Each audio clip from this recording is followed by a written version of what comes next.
우리가 기존에 정형화된 생각이 아니라 가장 인간다운 생각을 할 수 있는 부분이 아닐까 생각을 하거든요. 그래서 옛날에는 학교에서 주판이랑 타자 연습하는 거를 직접 배웠다라고 하던데, 뭐 지금은 컴퓨터적 사고, 코딩, 인공지능 이제 이런 것들을 더 배우고 있죠. 제가 또 드는 또 재미난 생각이 있거든요.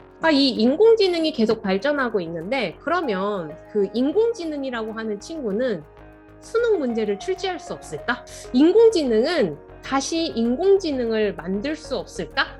네, 이런 생각들을 하고 있습니다. 결국에는 이 인공지능이라고 하는 거, 이제 인간이 만들어내는 알고리즘이죠. 이제 어떤 순서와 체계가 돼서 데이터를 정리해서 그거에서 특성을 발견해서 뭔가를 딱 해서 결과물로 내는, 여기 4개의 사진이 있습니다. 바나나랑 팬더랑 대나무랑 원숭이, 여기 4개가 있는데 선생님들은 얘를 분류하라고 하면 어떻게 분류하시겠습니까? 바나나, 대나무, 팬더, 원숭이, 동식물. 팬더가 대나무고 원숭이가 바나나죠. 그쵸? 네. 이게 정답이 있는 건 아니에요.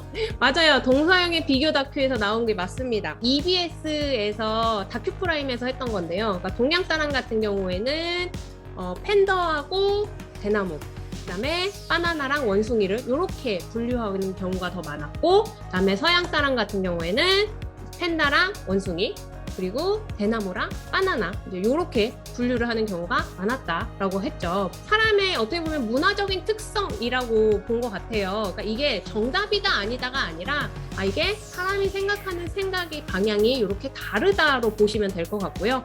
동양 사람 같은 경우에는 이제 관계성에 집중을 한다고 합니다. 원숭이가 바나나를 먹잖아요. 팬더가 대나무를 먹잖아요. 그러니까 관계의 중요성에 봤을 때는 이렇게 짝짓기를 해서 분류를 하는 게 맞다라고 생각을 하는 거고, 이제 서양 사람 같은 경우에는 속성에 집중을 해서 같은 속성, 같은 분류의 상위 목록끼리 분류하는 게 맞다. 이제 이렇게 해서 분류를 한 거죠.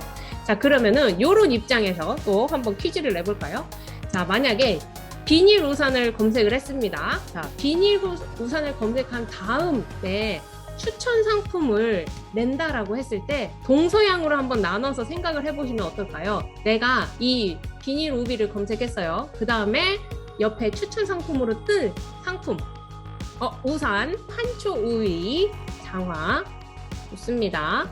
역시나 이것도 정답은 없어요. 그러니까 결국에 지금 이제 인공지능이 대표적으로 많이 사용되고 있는 게 쇼핑몰의 알고리즘이거든요. 그래서 이거 이제 우리가 한번 생각을 해보자 이거거든요. 이제 제가 생각을 해봤을 때는 만약에 동양적인 사고, 그러니까 관계를 중심으로 하는 사람들이 많이 이용하는 쇼핑몰이라면 우비를 검색했으면 뭐 우산이나 장화나, 그러니까 그 비 오는 날 필요한 어떤 도구들, 물건들을 더 추천을 할 거고요.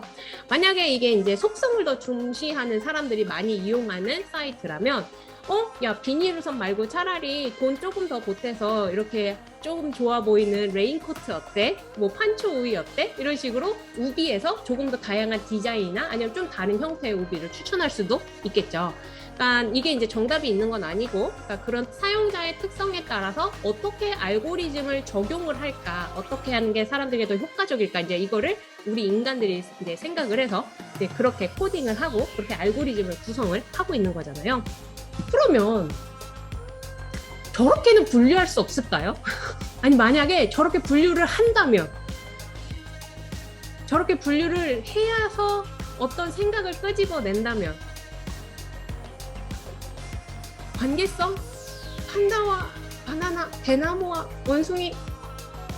저는 여기서 조금은 굉장히 엉뚱할 수도 있지만 한편으로는 가장 인간다운 생각을 할 수 있는 부분이 아닐까 생각을 하거든요. 그 인간다운 부분이 뭐냐면은 개인의 경험에 따라서 아이디어가 더 다양하게 나올 수 있는 부분이라고 생각을 해요. 저는 유튜브를 운영을 하고 있습니다. 저는 미디어에 노출이 굉장히 많이 되는 사람이거든요. 그렇다 보니까 만약에 저거를 저렇게 분류를 해야 된다면 제가 생각하는 건 뭐였냐면, 그러면 팬더는 바나나를 안 먹을까? 이런 영상을 찍어보고 싶은 거예요. 정말 진짜 궁금하잖아요. 제가 유튜브 쳐봤거든요. 없더라고요. 이거 영상 찍으면 조회수 나올 것 같은데, 이런 생각이 들면서도 이 인간적으로 가장 사고할 수 있는 부분이 저는 창의성이라고 생각을 하거든요. 굳이 우리가 기존에 정형화된 생각이 아니라 진짜 우리 인간만이 할 수 있는 사고라고 생각을 합니다. 그래서 컴퓨터적인 사고를 한번 생각을 했다면 거꾸로 인간적으로 조금은 엉뚱하게 사고하는 그런 시간도 있었으면 좋겠어요. 그래야 좀 생각을 이렇게 틀도 좀 더 넓어지지 않을까 싶은데 그래서 인간이 가지고 있는 가장 큰 영역이 다른 동물과 다르게 우리는 문명을 세웠잖아요. 거기에서의 가장 큰 거는 이 창작이라고 하는 창의성이 가지고 있는 거기서 행동으로 옮겨간 창작이라고 하는 게 우리 인간이 가지고 있는 가장 큰 무기이지 않을까라고 생각을 하거든요. 이 메이커라고 하는 사람들이 무언가를 만드는 사람을 의미를 합니다.